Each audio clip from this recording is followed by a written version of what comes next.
Hello, I'm the Nostalgia Critic. I remember it so you don't have to.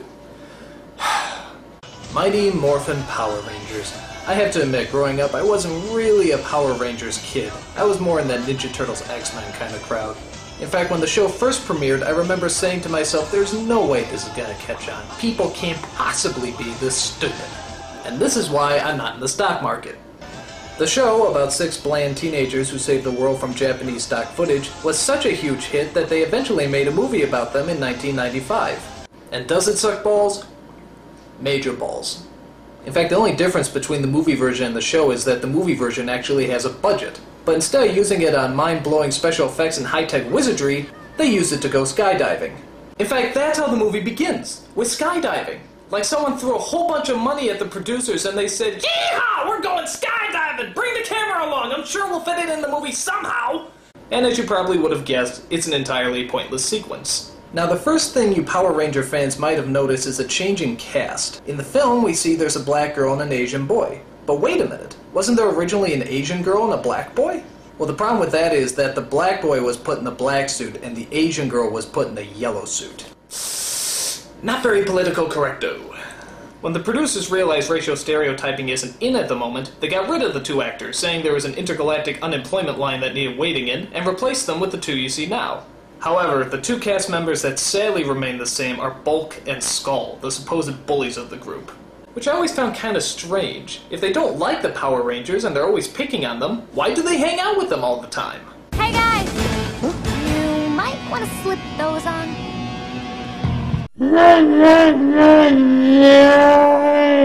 The story, or some semblance thereof, is centered around a space-traveling villain named Ivan Ooze, who's just a little less annoying than Rita and Zed, the Lucy and Ricky Ricardo of evil. Finally, a real man! His plan is to hunt down and destroy the Power Rangers' intergalactic leader Zordon, who, despite having all the powers of the universe, still can't manage to sync up his voice with his lip movements. It is good to see you again, too. Ay, ay, ay, ay, ay. Oh, and I forgot about his little assistant Alpha.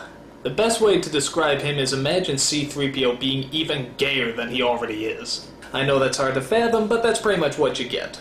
Things start heating up when Ooze starts destroying Zordon for making him miss all the years of torment Earth has gone through. The Black Plague! The Spanish Inquisition! The Brady Bunch reunion! I gotta admit, that's kind of funny.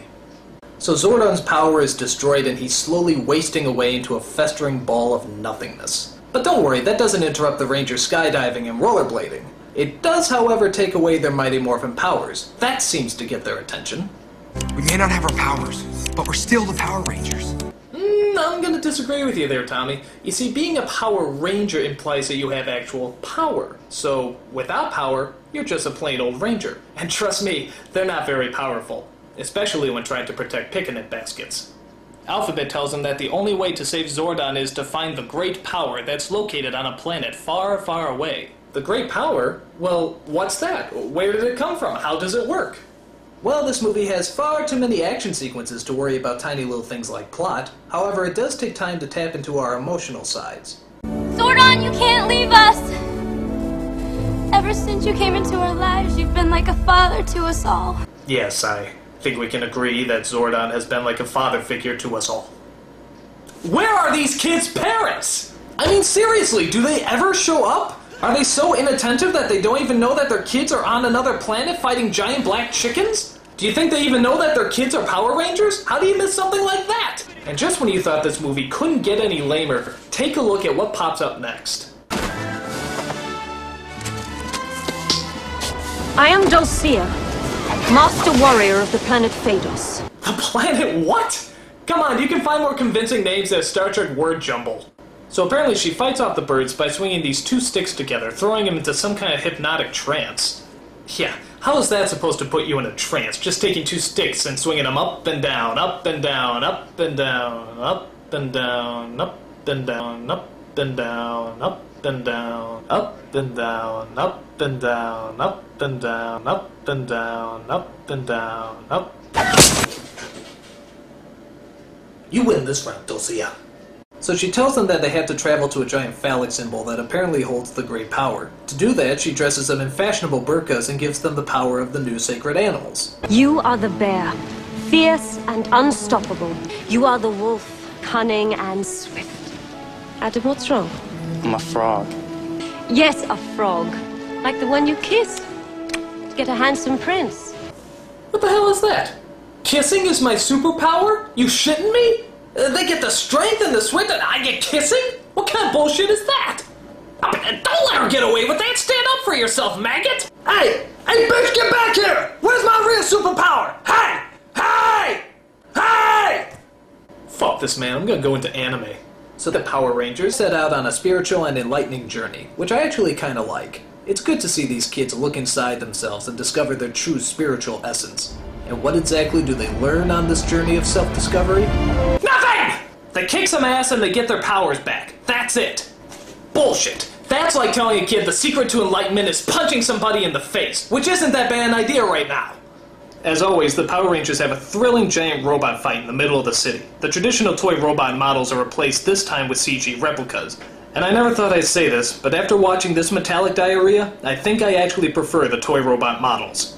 There's also a subplot about how Ivan Ooze hypnotizes all the parents in the city and forces them to jump off a cliff. I'm sympathizing with them at this point.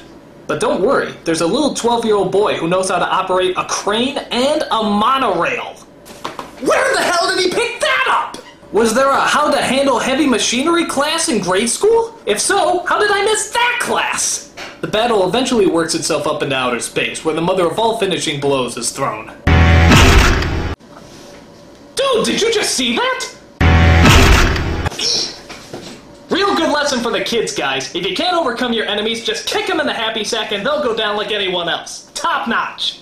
Upon hitting an asteroid, Ivan Ooze is destroyed and the Power Rangers fly off to save Zordon. But unfortunately, they're too late. Zordon is gone. If only they had gone to save him first instead of showing off their brand new fighting moves and special effects. If only. If only. Remember what we learned? To those who possess the great power, all things are possible. No, Tommy, no. That's crazy talk. Come on.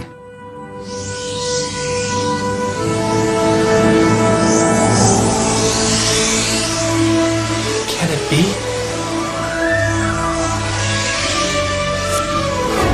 Is it possible?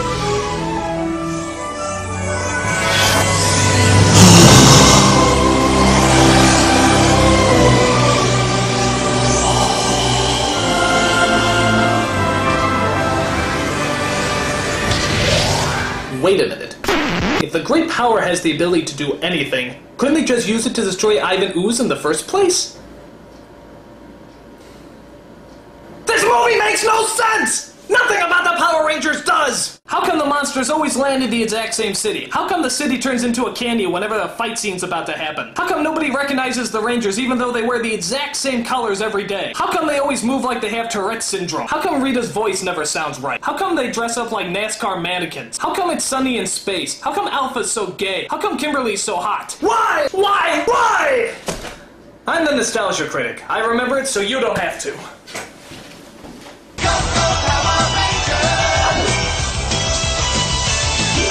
And why is that song so damn catchy?